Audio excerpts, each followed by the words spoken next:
Good afternoon, friends. Welcome to the press conference of 9th Governing Council meeting of NITI Aayog that took place today.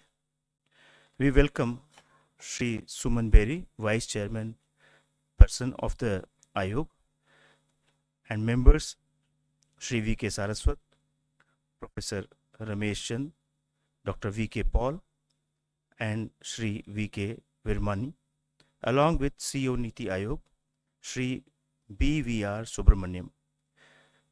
Vice Chairperson will make opening remarks. After that, CEO NITI will give details. After that, we will take questions. Thank you very much. Over to sir. Thank you all for being here. As you know, today was the 8th meeting of the Governing Council of NITI Aayog, which has been meeting since NITI Aayog was created or founded in 2015. The Governing Council includes the Honorable Prime Minister as chairperson, those who are here, members and myself, and also members of the union government, as well as additional members. And you would have seen that the entire composition of the Governing Council of NITI Aayog was announced in a release about a week ago. What is the importance of the meeting of the Governing Council?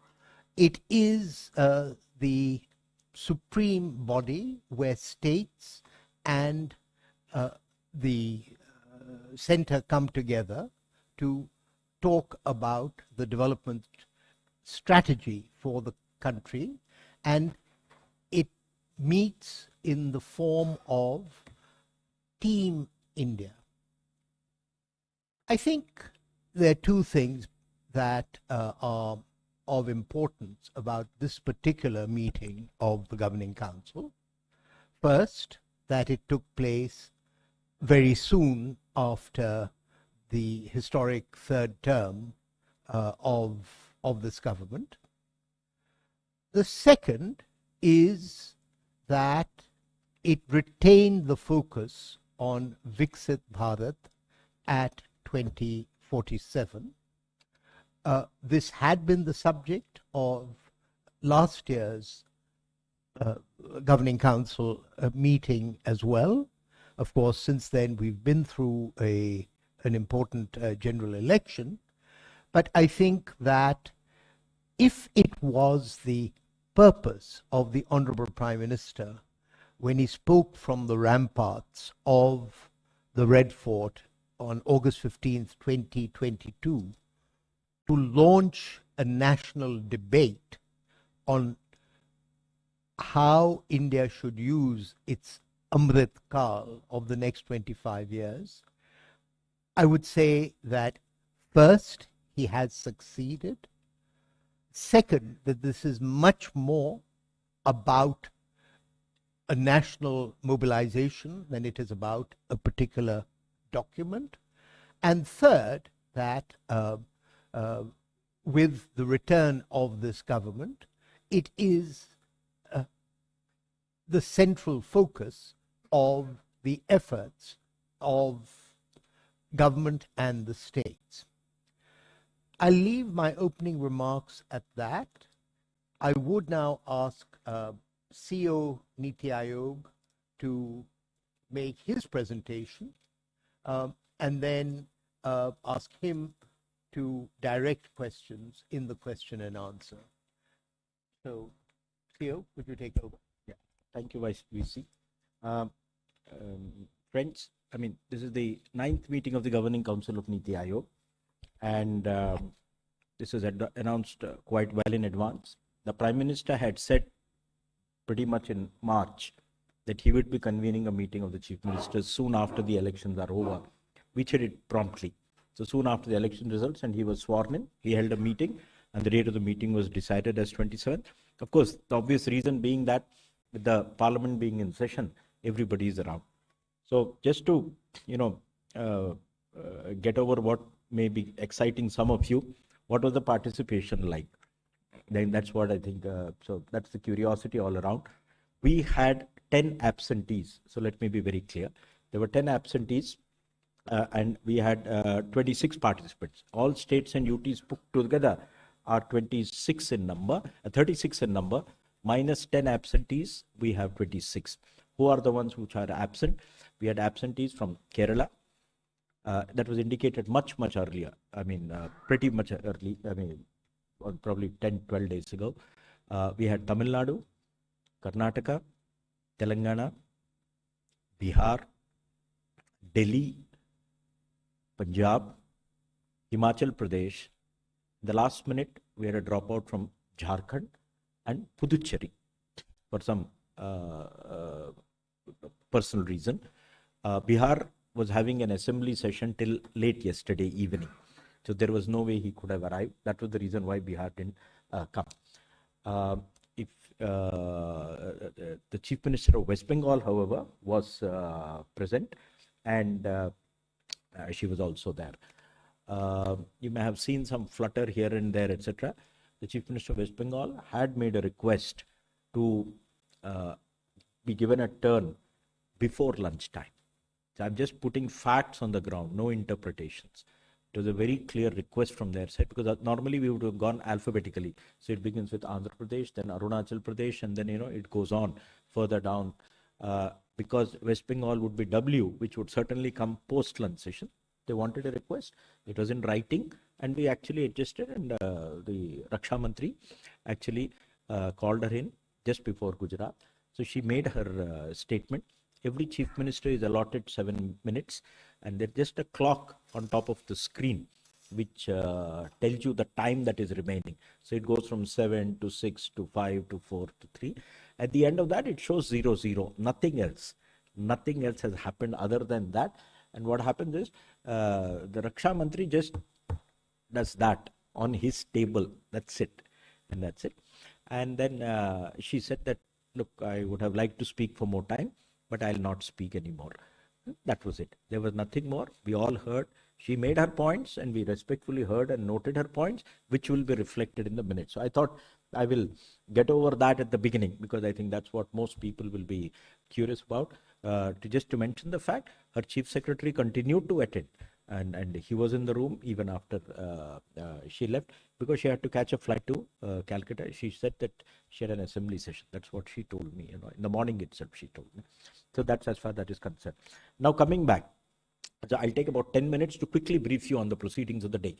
The agenda was titled Viksit Bharat, and it had two major items on the agenda. One was an approach paper for preparing a vision document for Viksit Bharat, and the second is the outcomes of the Chief Secretary's conference, which was held in end December, where the theme was ease of living, and certain conclusions were arrived at on 5 sub-themes under ease of living in drinking water, electricity, education, health, and land. So those conclusions of the Chief Secretaries were to be discussed and endorsed by the Chief Ministers. There were 2 parts of the agenda. As the Vice Chairman just said briefly, Viksit Bharat is something that the Prime Minister has been emphasizing since Independence Day 2022. From the ramparts to the Red Fort, he said we should start preparing for a Viksit Bharat by 2047. A lot of work has been happening since then. In a way, this is a part of that process. And to just make it more transparent and easier for all of you, we had in the agenda note circulated a document called an approach paper for a vision for Viksit Bharat at 2047, giving justification. Why is a Viksit Bharat plan needed? Why is this the opportune moment? Do you think India has the capabilities? What does Viksit Bharat mean? And what do we all need to do to plan that out? That document will be distributed at the end of this press conference. I think copies are ready. My officers are there. They will just be distributing it to all of you. Now, a lot of the discussion was on this item. The Prime Minister, in his own opening remark, emphasized on the need for this. He talked about his own travels around the world. He talked about his experience of G20, and he talked about the goodwill that is there around the world for India and the need for India, in his own words, to grab the opportunity. And if you don't grab the opportunity, you will lose something which the whole world expects you to do. I think that is something he said. And he said, but a Vikasit Bharat, which is a developed India by 2047, cannot be achieved just by wishful thinking. You must have tangible goals which have to be pursued. And he said that the chief ministers have a major role in this, and that's why it was being discussed here. It is because a lot of the action for Vikasit Bharat is the collective action of states. So his basic request to all the states is, please develop vision plans for yourself, for each state, because Vikasit Bharat at the national level is an aggregation of a lot of Vikasit states. And to tell you all, the good news is, over the last year, a lot of states have moved ahead in preparing vision documents. Uttarakhand has one, Uttar Pradesh has one, Gujarat has one, Tamil Nadu has one. In the pipeline, we have Goa, we have Madhya Pradesh, we have Chhattisgarh, we have Odisha, we have Assam, and we have a couple of other states also, Bihar, lining up to prepare vision documents. And I think he made it very clear, why does the aspirational district program or the aspirational block program succeed? It succeeds because it is clear, monitorable, with fixed targets. And if you have fixed targets, you know whether you are online or not. I think if you want to achieve Vikasit Bharat, you should have fixed targets. So he emphasized that please prepare vision plans where you have targets which are monitored. It may not be for this generation, it may be for the next generation, but it's important that you are on the path from now itself. I think that is something he said. And the second thing, and you will get it from the paper we'll be circulating to you, India has demonstrated its capability in actually setting a target and achieving it. Be it in sports in the Asian Games, be it in Chandrayaan, be it COVID vaccines, be it in science and technology, be it in G20, we have demonstrated our ability to leapfrog and deliver what we promise. The nation, the Prime Minister said, is bursting with energy, competence and confidence. I'm translating into English. See, this is what he said it, I was just noting the same, but this is the correct words. Confidence, energy and competence, it's all around.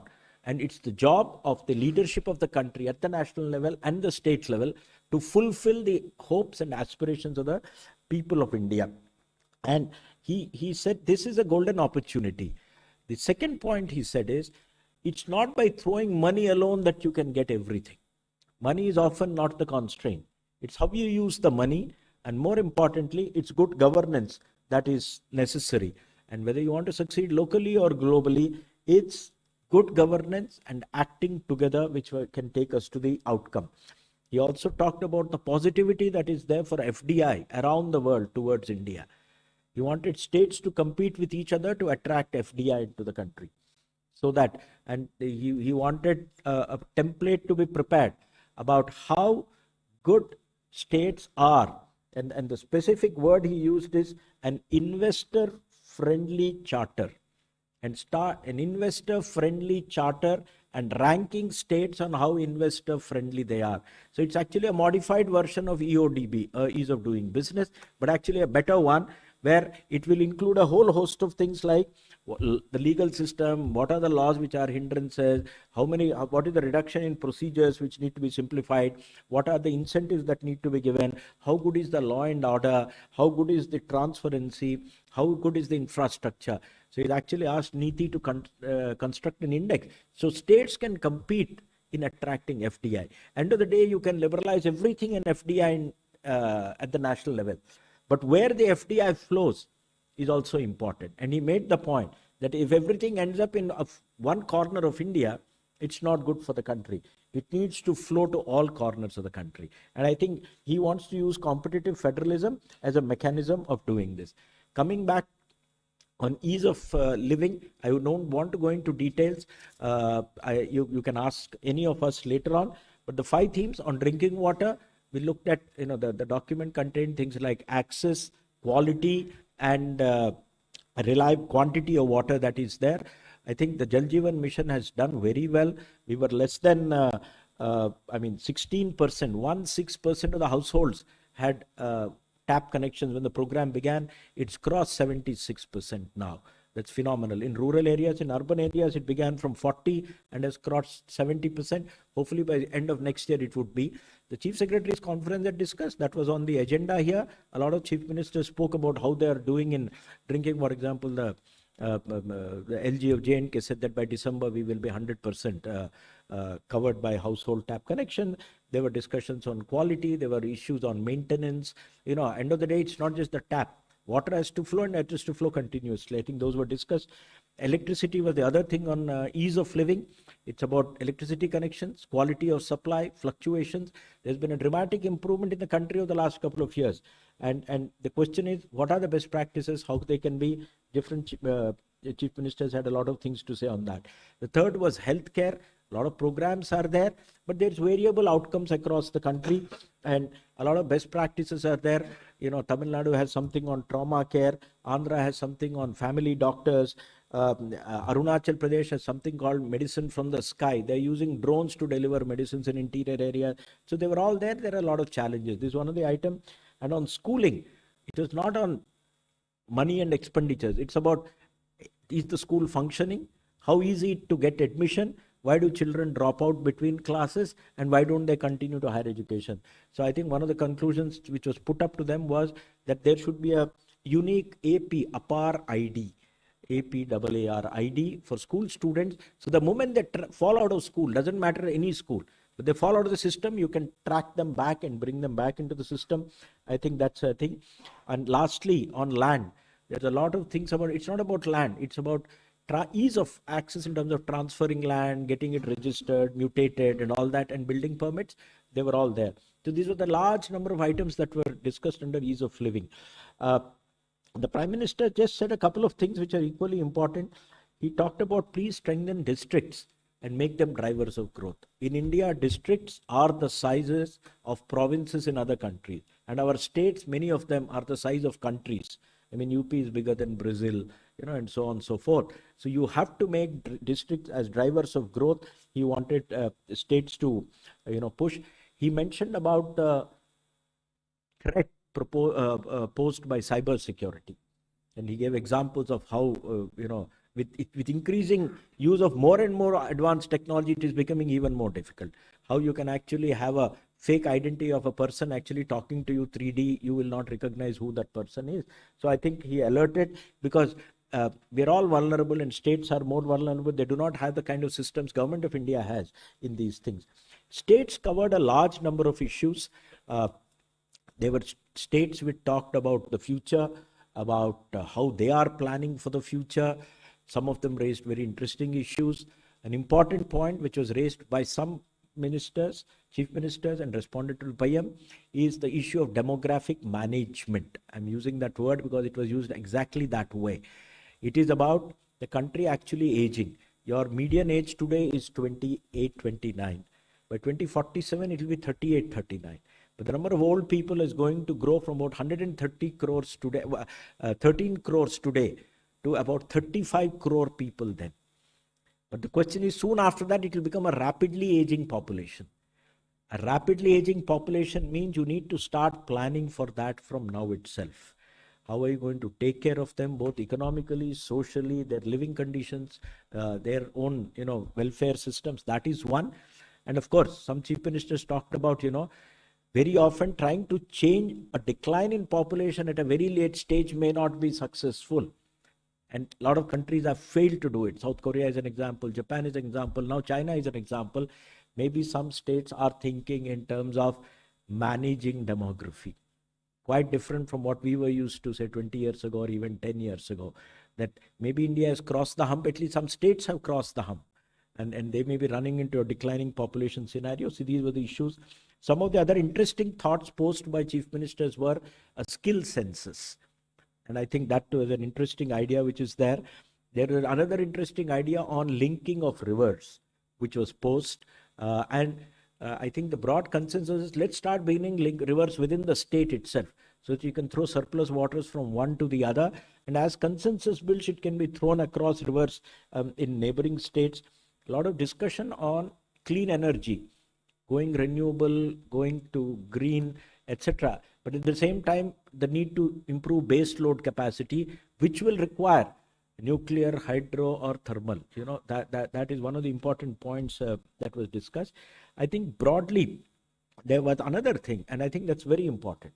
And I think the PM also responded to in his closing remark about zero poverty. I think that was very clearly mentioned. It was raised. I think we should stop now talking about, we have delivered services to families now, drinking water, electricity, gas, house, etc. I think we should now start targeting zero poverty and target it at a village level. By village, can we think of a method by which we can declare villages as villages with zero poverty? I think it's a very interesting concept floated by some people in the room. And I think the PM responded, it's a very good idea. Why don't we carry it forward at the village level, declaring places as zero poverty villages. And that way you then are not talking about poverty in percentage or some broad numbers, 20 crore, 30 crores. You're talking of there is nobody poor there. And then moving on to other places. I think it's a very, very interesting concept. I will end here. I've covered about 80% of what was discussed. I took some time. And now I will leave it to the audience for questions. I'll also pass it on to the members and VC who can answer some of the questions. Thank you. Yeah. Now we'll take questions. And I will request that please introduce yourself and your organization. So number 3, start with number 3. Good evening. I am Priyashmita from Informist Media. I have 2 observations. One is related to the budget. The budget had a mention that after this financial year, the center will start targeting a particular debt to GDP ratio. In this context, the states would also have to set a particular debt to GDP ratio for themselves. So I just would want to ask, considering fiscal prudence is something that is on the panel for the governing council body, were there any conversation on this? And quickly, since Virmani sir is also here, who has great perspective on trade, I would like to ask, the budget also mentions about FDI from China. So since you're speaking about making states competitive for FDI, how do you see this Chinese FDI working out for India, especially when we have actually taken trade protectionist measures like anti-dumping duties or import restrictions? So these 2 things, please. Thank you. I'll give a quick answer and then give it to Dr. Virmani. Neither of the 2 were discussed, so I'm putting it up front because they were not on the agenda. But I'm sure at some point in the future they will need to be discussed. Dr. Virmani? I don't think, I think this discussion is about the NITI program and what we discussed. I'll be very happy to answer your questions on Monday, Tuesday, whenever, but they are really not very related to the conference we've just attended. So just get in touch with my office. I'll answer both your questions. I'll give another thing. You see, our agenda was prepared prior to the budget or even economic survey. I mean, this was circulated on 17th of July. So there was no way, we need a 10-day notice to give this. So obviously that was not to be, but I'm sure the NITI provides a forum for a lot of these things to be actually thrashed out. And I'm sure it will be. 78. I would like to add to that. Though Chinese FDI was not discussed, Prime Minister discussed at length how to attract FDI. And he just talked based on his experience in Gujarat. So he just nudged the states that how they should attract FDI. He talked about ease of doing business, better governance, repeal of unnecessary law, which may act as a sort of block for FDI to come to any states. So he emphasized a lot on FDI, but not specifically on Chinese FDI. I could just say that the budget only referred to the glide path for the union deficit. It had no implications for the states, and this was really a discussion about the states with the states. Was there any discussion, sir? Anupam Mishra from All India Radio. So, was there any discussion about aspirational district program, or because all the themes like drinking water, electricity, everything is related to that? Yeah. So last time aspirational districts figured very right at the center. This time they were not on the agenda. You don't want the same thing every time, but it was clearly mentioned very early on by the PM in his opening remark that the aspirational model works because you have clear monitorable targets. There is transparent monitoring on a dashboard that enables people to perform. He was basically saying that approach should be adopted. So as and when a vision document is released, it will come with monitorable milestones. So at least you can measure, are you on track or not?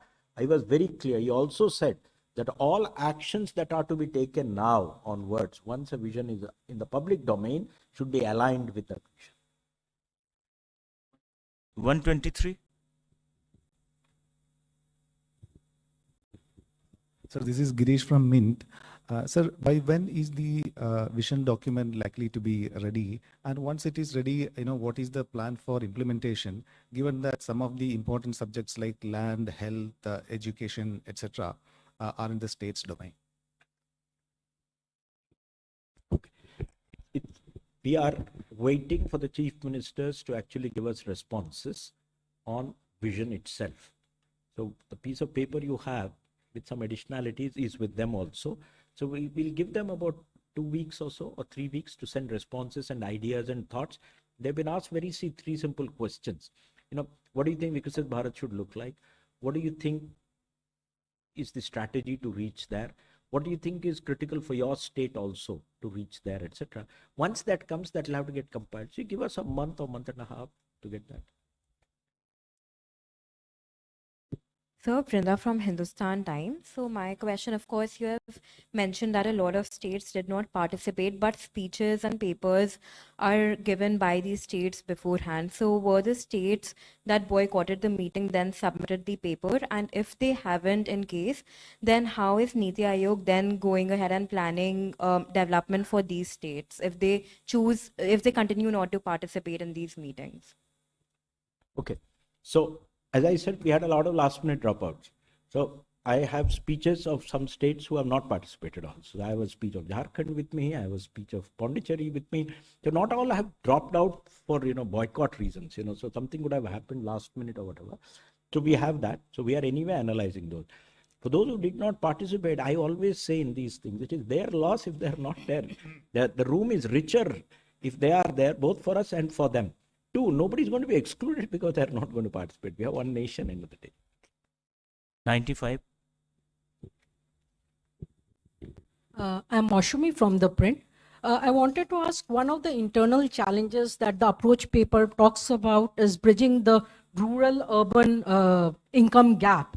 Also, one of the tangible goals in the paper talks about to become a developing nation, how, the per capita income needs to rise 8 times.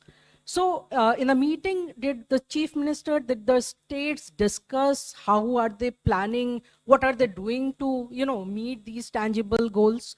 And the second question is, when some 10 states, representative from 10 states, the CMs, don't come and are not part of the governing council meeting. So does it impact the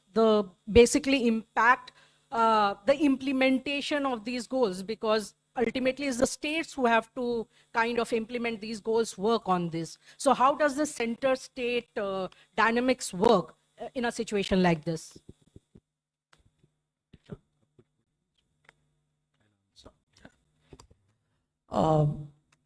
This urban-rural economy need to be seen with a different kind of lens. If overall economy is growing, you will find that rural is also growing, because today more than 50% of manufacturing happen in rural area. So it's not that economy is growing and rural is not growing.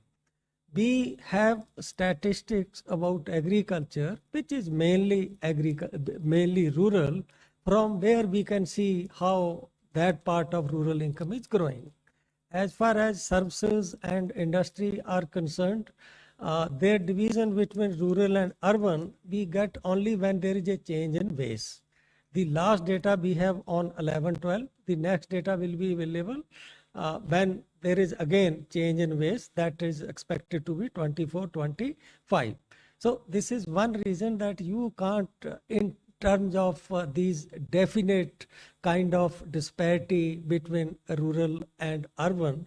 But when we are saying that agriculture performance should be improved, about which Prime Minister spoke even today, he talked about increasing productivity. He talked about growing high value crops, expanding area under high value crops, diversification, reducing import of pulses and edible oil. So he spoke about all those kind of things. So when we are talking about these kind of things, in a way we are addressing a rural economy. And this specific talk about, he gave example that people are talking, this is village is defecation free. This village has 100% electrification. Can we talk like this about poverty, that now this village has zero poverty? So that is what I think cover largely what is rural. If data is available, rural and urban industry and services, then we can talk about that how we narrow those disparities. So what you have said is actually what you're quoting is from an approach paper, which is laying out the issues. So what you're quoting is out from a page where you have actually laid out challenges. Rural-urban divide is one, medical income trap is the other. So these are issues which any strategy has to target. Otherwise, you will not reach where you want to go. As such, we have not yet rolled out the vision and the strategy yet. We are waiting for responses from states, and as they come, they will get incorporated, and when the final document is released, you will get to know. But the fact that it is recognized as an issue that needs to be addressed, that you can't have two diverging economies, I think is well recognized by the fact that it is being talked about. 274. Sir, I'm Milan from India Today. Your approach paper talks about increasing the labor workforce, especially the women's participation in it. Currently, it's 37, and it says it needs to be increased to 70. So any strategies that have been discussed by states on how to include women? And you also mentioned skilling. So skilled labor is currently at 32, and you want it to be about 100%. Job creation has been a big challenge in India today. And I would just like to understand if states have, such as UP and Uttarakhand, if you mentioned, who put their vision documents forward, have any plans to increase skilling and make that a viable option for the youth?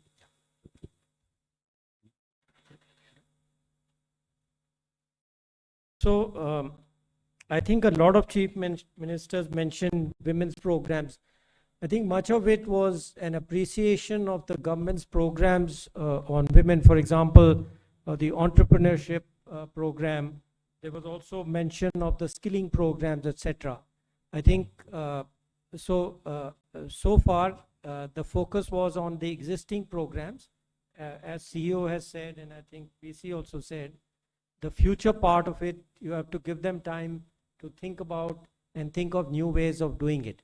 But a lot of them mentioned that this is very important, that they are doing this, and that some of the successful programs which have been introduced by the center, and some of them have evolved these and added more programs to the system.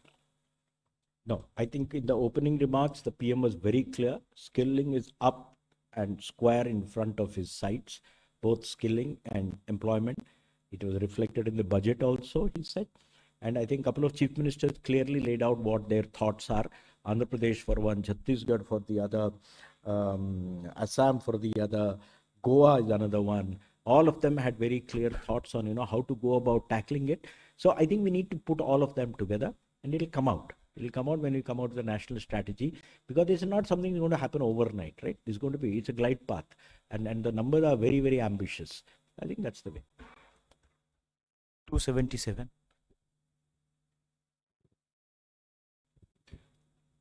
Sir, till now we are hearing about the need for a population control measures. Can you introduce yourself, sir? My name is Premangshu from Anand Bazar Patrika.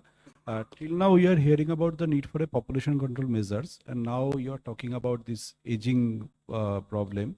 So how to deal with that? Have you discussed that? Because we don't have any primary data, because census is not yet done. So that is one thing. And second thing is just one clarification. You said that when West Bengal Chief Minister was speaking and her 7 minutes was over, that Rajnath Singh just tapped the table. And did she register any protest because she has said that central government was not ready to hear the problems of West Bengal? It was very clear. There was no interruption whatever. She spoke, she crossed. For every chief minister who had crossed 7, the tap would be there. And then people would appropriately try to close it up in the next 30 seconds or 1 minute or whatever. So there was no difference in terms of treatment. No mic was switched off. And I think the finance minister has even given a bite or a tweet somewhere on this particular aspect, clarifying it. We were all, I can even, I have noted down what the West Bengal Chief Minister said. I wouldn't have heard it if our mics had been off. I don't think that was the case at all. And I think everybody got a pretty fair hearing. Nobody even, asked her to cut off. Actually, there was no conversation on that issue. She decided that, okay, my time is up, and that's it. And Cheney had told us earlier that she would leave immediately afterwards. And as I said, we adjusted her from afternoon to morning at her request only. So, you see, this is a forum where the center and states meet and talk. We are there to listen, actually. And I think that was done duly. Also have to be respectful of the time for everybody. You have to finish it by some. We will be holding this at 8 o'clock otherwise, this press briefing. Yeah, you mentioned about population. You see, this is the first time one has even heard the thought being put on the table. Okay, so I'm not naming anybody because in due course people will, start talking about it. There is the word that is why which was used was demographic management. I think that is the word that was used. They didn't say population control. So demographic management probably means two aspects that, that A, you start planning for looking after an aging population. That's one which I mentioned. It could be economic, it could be social, it could be facilities, infrastructural. The second part, of course, is how do you address? There are parts of India, I think barring 3 states, everybody is below the TFR of 2.1, which is the replacement rate. Or maybe only 2 states are about 2.1. See, that means even Madhya Pradesh and Rajasthan are probably below 2.1. So with that kind of a situation, and there are states at 1.6 and all, and that they are going to run into rapid population declines at some point in future. We are not talking of anything political. We are talking of simple demographic problem. And it was acknowledged in the room that an old a population with a very high median age is a very different society from a population with a very low median age. It looks, feels very different with that kind of a population. So you have to start thinking about it. You go to Japan, the median age is 50. You will see the difference there. I'll just add, we've been looking at the, of course, we have talked a lot about what's the global demographic change, but in Indian states, there are states which will be reducing their share of working age population, others which are increasing it. So we have to start thinking of it. We've started doing that.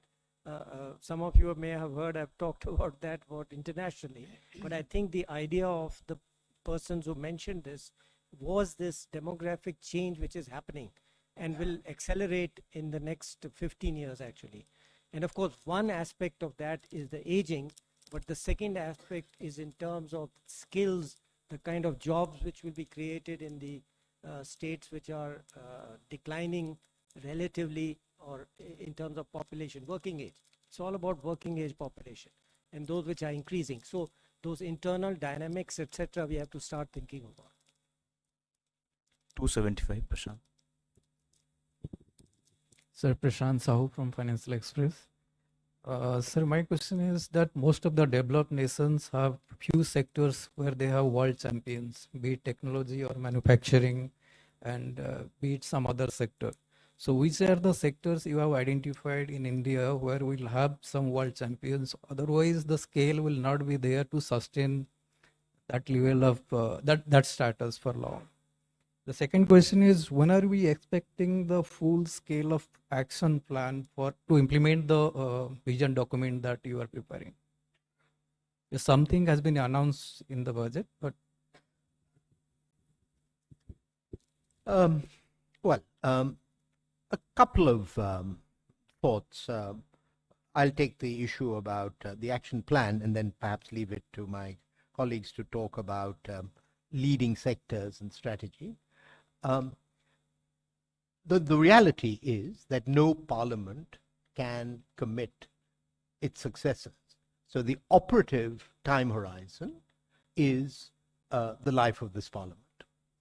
However, you can have targets for the longer run and try and get a consensus around that.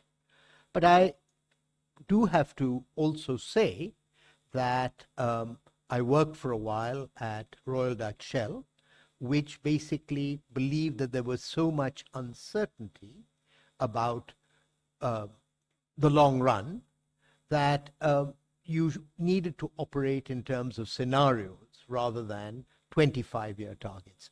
Now, this is not entirely correct in certain areas like climate change. We are committing ourselves through our nationally determined contributions, and these are going to be updated in due course. So I think we have to get used to the idea that a 25-year horizon is very different from a 5-year horizon, but this is the distinction between planning and strategy. We need to have a clear sense of strategy, and I think there can only be one strategy for India, which is that our basic resource is our human resources, and while we have our Amrit Kal, while we have our demographic dividend, what we need to do is to raise the productivity of those human resources in whichever way we can, because that is the only sure way of getting rising standards of living. But I don't know if you want to. I think the major emphasis in the discourse today was that if India's economy has to go to the numbers which we have been talking about in 2047, one of the major focus would be manufacturing, and manufacturing with a large focus on high value-added products. And Honorable Prime Minister was very clear that manufacturing and services have to go hand in gloves, because it's not one or the other, it's a combination, there are two. And third part was basically to bring more and more IP into the country so that your economic growth goes. So agriculture, services, and manufacturing, these are the three major sectors that will find our economic sectors. And just to going into more specific, you want, all that will come out later, but some are already pretty well known. We've chosen semiconductors as to be one, we've chosen electronics to be the other, mobile phones to be the one more, we've chosen textiles to be an area. I mean, you've got a whole host of PLIs. 14 PLIs are actually targeting sectors where we can build up world-class capabilities. And there'll be more such things coming up. NITI is targeting electronic components, auto components, chemicals, these other areas. But you have to understand, once you are the fifth largest economy aiming to be the third or second largest economy, I don't think there are sectors you're going to leave behind. You are a very broad-based economy. So you'll probably develop strengths in probably 80% of all areas. You are not a one-trick pony, you know, you have to have more tricks than that. Just want to add, you know, the interesting thing which I missed, because you asked about trade and FDI, I was thinking in the usual term, but the important thing here was to link the international with the states, which is the purpose of this conference, right? Not just think of national targets, national approaches, but what does it mean for the states? And I think that's a very important point which my colleague here mentioned, that manufacturing FDI eventually is in the states, okay? And they will not come, or they will come depending on the conditions in the states. We know that there are 4 or 5 major manufacturing states, but if we want to have manufacturing in other states, then you have to create the conditions in every state. So we have been talking about attracting supply chains, attracting anchor investors, but it is kind of abstract, it's national, coming to India, but they are not coming to India eventually, right? They are coming to particular states. So, for example, some people say, oh, too much of it is going to Gujarat or something. But the issue is that every state can create the conditions to attract this FDI. And I think that was the important new focus for me personally of what the PM said today. Very, very important change, that don't talk just about the national attraction, but go into the states and make sure every state can attract FDI, attract manufacturing, attract these anchor investors, and participate in this development. Yeah, one amplification to what Dr. Vimani has said. And the implication of that was that this is not about policy, it's about various aspects of state level governance, if you will. So we may on paper have an extreme, and we do have an extremely liberal FDI policy, but yet the FDI is not coming.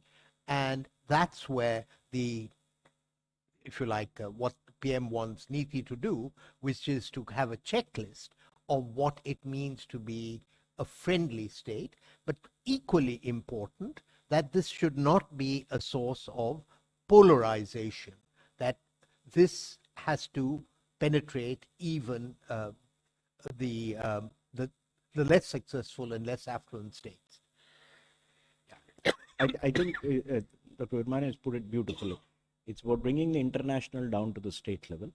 If you were to take away three big things from the whole meeting today, in terms of conclusion: one, develop an investor-friendly charter where you can rank states on a 100-point scale, so that how good are they in attracting investment and FDI. The second would be this new idea about zero poverty.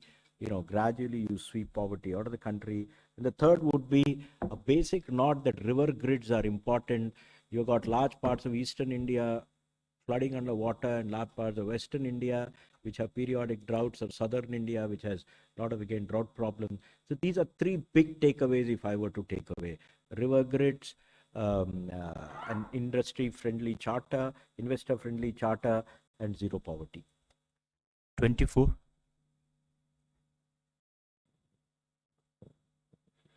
Sir, I'm Arun Dhanta from CNN News 18. My question is that we all know to achieve the target of Viksit Bharat 2047 is something where you need the support of center and states. But what would you say when people like Mamata Banerjee, who's the Chief Minister of West Bengal, says that NITI Aayog does not have powers, it's a toothless tiger. And in fact, she's saying that Planning Commission is something which should be brought back in place of NITI Aayog. Look, should I? Okay, fine. You see, that the NITI Aayog exists is a matter of fact, and it's reality. So that is it. Two, it's not that NITI Aayog doesn't have any functions. It has functions. The vision documents of most states which have been prepared with active cooperation, sometime by NITI Aayog itself, working with state government officers, etc. It has actually transited into a new roles. It's a question of actually what is past and what is present or the future are very different things, and change is always, disconcerting. What is the change? It is a forum not for distributing money, because that is now done by Finance Ministry. And what the NITI does, it acts as the long-term strategic planning body of the government. It acts as a policy think tank of the government. It acts as a forum where the center and states sit together and discuss issues and generate consensus. And fourth, it is an advisory body on any specific issue with states. As on date, NITI has at least 3 engagements on a permanent basis, not workshops, with umpteen number of states. You go to Gujarat, we have a vision going on there. We are preparing a Surat plan for the future. You go to some other state, we are preparing a plan for Varanasi. We are preparing a PPP plan for them. We go to some other state, we go to Odisha, you go to Andhra, Madhya Pradesh, all over the country. And it doesn't matter what is the political character. They reach out to us.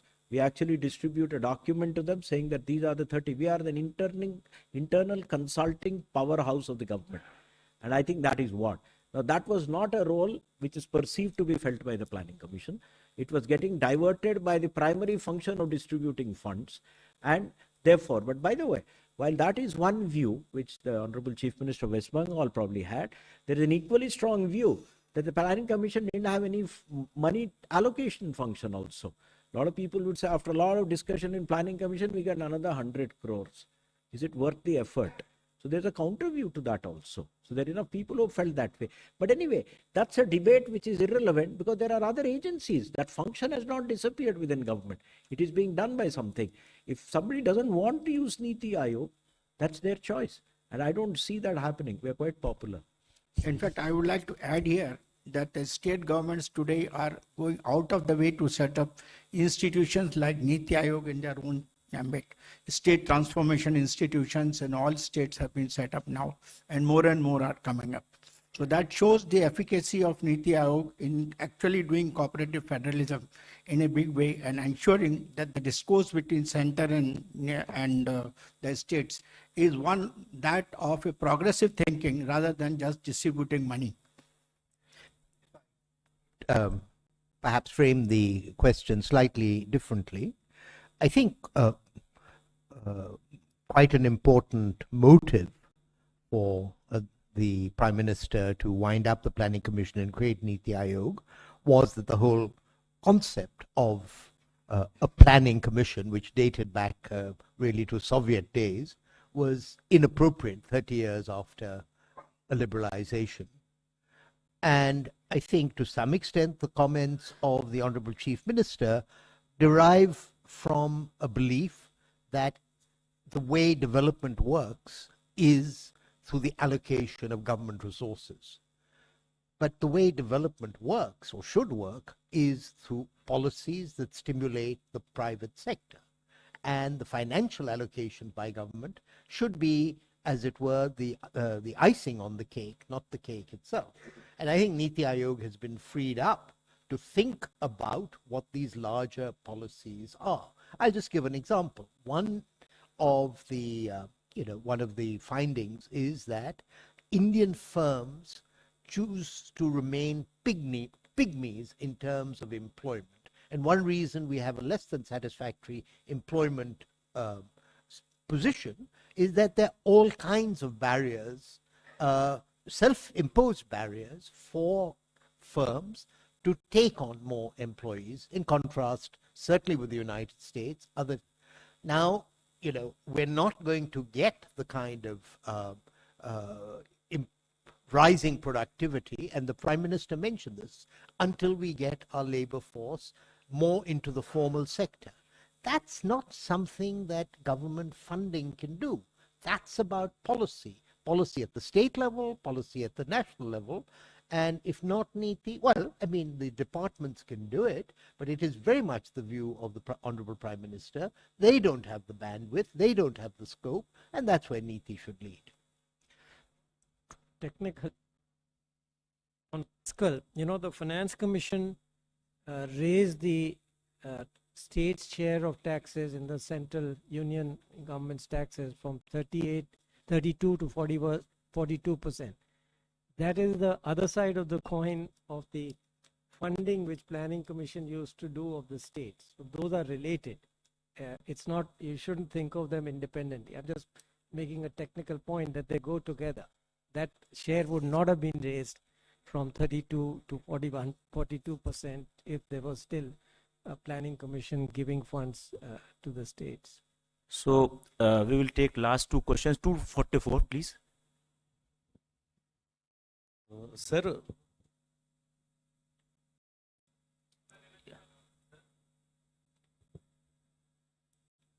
ठीक है, आवाज आ रही थी. Hello sir, Neeraj हूँ news 18 India से. आपने बताया कि 10 लोग आज गैर मौजूद रहे आज की बैठक में. ज्यादातर लोगों का राजनीतिक कारणों की वजह से न आना बताया गया. उन्होंने घोषणा भी पहले कर दी थी कि वो बैठक में हिस्सा नहीं लेंगे, लेकिन आपने कहा कि अंतिम वक्त में हेमंत सोरेन ने मना किया बैठक में न आने से. उनकी वजह क्या थी न आने की, और अगर कुछ मुख्यमंत्रियों के न आने की वजह आप बता सके. ना आने वाले वजह तो नहीं बताते, ठीक है जी. जिन लोगों ने, सीधी सी बात है. दूसरा, जो लोग, सीधी सी बात है, उसमें बहुत लंबा जवाब की जरूरत नहीं. दूसरा, जिन्होंने बहुत पहले ही बता दिया नहीं आएंगे, हमें पहले से मालूम था, केरला, बिहार, हाँ, तो इस प्रकार के 2-3 राज्य थे जिनको हमें पहले मालूम था ये नहीं आ रहेंगे, तो बहुत पहले बता दिया। पुदुचेरी का कुछ लास्ट मिनट रहा होगा, बिकॉज कल तक तो देते स्पीचेस आ गई हैं। झारखंड का भी, उनका तो चीफ सेक्रेटरी दिल्ली आ भी गया था, ठीक है जी। तो I don't know last minute क्या डेवलपमेंट है, हम उसको ट्रैक नहीं कर रहे। देखिए जी, जो Niti Aayog is a very not a place where monies are discussed, we are actually discussing आपके राज्य के लिए हम लोग क्या कर सकते हैं, आप देश के लिए क्या कर सकते हो। It's a place for healthy interaction and ideas. 249. This is the last question. I am Shikha from राष्ट्रीय संस्कृति, एडिटर इन चीफ। सर, मैं आपसे बहुत छोटा सा प्रश्न करने जा रही हूँ, मुझे छोटा सा ही उत्तर चाहिए सर। पहली बात यह है कि हमारे पास 2047 का हम सपना दिखा रहे हैं, हमारा 2024 चल रहा है। 2029 तक हमारे पास क्या लक्ष्य हैं, क्या संकल्प हैं, हम उनको किस प्रकार से पूरा करने जा रहे हैं और उसका क्या रोड मैप होगा, सिर्फ ये जानना चाहूंगी मैं सर आपसे। Thank you so much. देखिए जी, 47 का जो योजना आपको मिलेगा उसमें 2 टुकड़े होंगे, एक 5 साल का और एक 25 साल का, दोनों उसे में शामिल होंगे। जब ये रिलीज होगा आपको मिल जाएगा। जो 5 साल का होगा वो बहुत ही डिटेल्ड रहेगा, उसमें विस्तृत रूप से होगा, क्योंकि 5 साल का जैसे वीसी ने बताया हम लोग उसका कल्पना आज कर सकते हैं। 25 साल का सिद्धांतिक होता है और एक तरफ मार्गदर्शक टाइप होता है। तो ये दोनों आएंगे, जब आएंगे तब हम अलग से उस समय मिलेंगे, उस समय बताएंगे। आज वो चर्चा न हुई थी न तय कर रहे थे आज। बिल्कुल, मैं नहीं, आपने मेरा पहला वाक्य नहीं सुना। मैंने कहा जब विजन आएगा उसमें 47 का भी लक्ष्य होगा और 5 साल का भी लक्ष्य होगा। और अभी सारे विभाग बना रहे हैं अपने 5 साल के लक्ष्य। 5 साल के लक्ष्य जो होते हैं बहुत ही ठोस और नापने लायक होते हैं। दूसरे वाले मैंने क्या कहा, मार्गदर्शक टाइप होते हैं, ठीक है जी। अभी निकाला नहीं है, आएंगे आपके पास।